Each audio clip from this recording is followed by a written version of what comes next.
मुसळधार पावसानं संभाजीनगरमध्ये मोठा हाहाकार माजवलाय। यामध्ये महामार्ग देखील मागे राहिलेले नाही। छत्रपती संभाजीनगर अहिल्यानगर महामार्गावर पाणी साचलंय आणि याचा वाहतुकीवर परिणाम होतो। आपले प्रतिनिधी सचिन जिरे थेट आपल्यासोबत जोडले गेलेले आहेत। नेमकी काय परिस्थिती आहे त्यांच्याकडून समजून घेऊ। सचिन,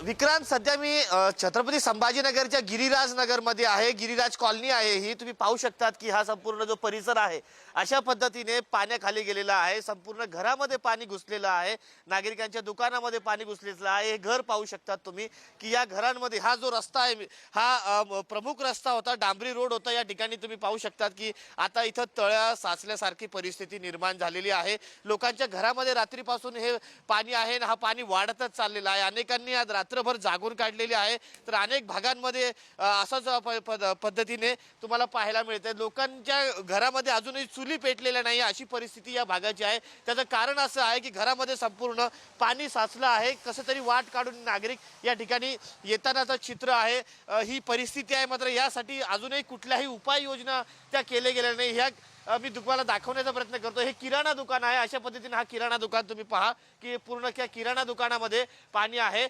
तर या ठिकाणी हे किराणा दुकान चालक ज्या आजी त्यांच्याशी आपण बोलण्याचा प्रयत्न करूया की तुमच्या घरात कधी पाणी घुसलंय? सकाळी 5 वाजल्यापासून घुसले।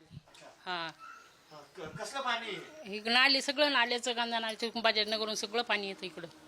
हा, प्रशासनाकडून कोणी आलं होतं? कोणीच नाही आलं इकडं अजून। ते घेऊन गेले। बघा ना तुम्ही आमच्या घरात किती पाणी आहे। आपण या घरामध्ये जाऊन पाहूयात। हे बघा, आपण हा घर आहे आणि या घरामध्ये पाणी साचलेलं आहे।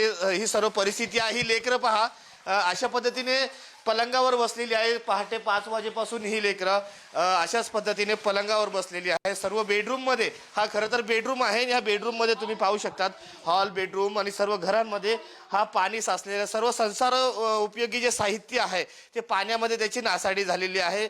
मुलांना अशा पद्धतीने बेडचा सहारा घेऊन या ठिकाणी बसावं लागतंय। संपूर्ण जो साहित्य आहे घरातील तो पाण्यामुळे नासाडी झालेला आहे असं चित्र आहे। आणि हा फक्त सचिन, या सगळ्या परिस्थितीचा आढावा तुम्ही घेत राहा। तुर्तास धन्यवाद तुम्ही दिलेल्या या सगळ्या तपशिलांचा।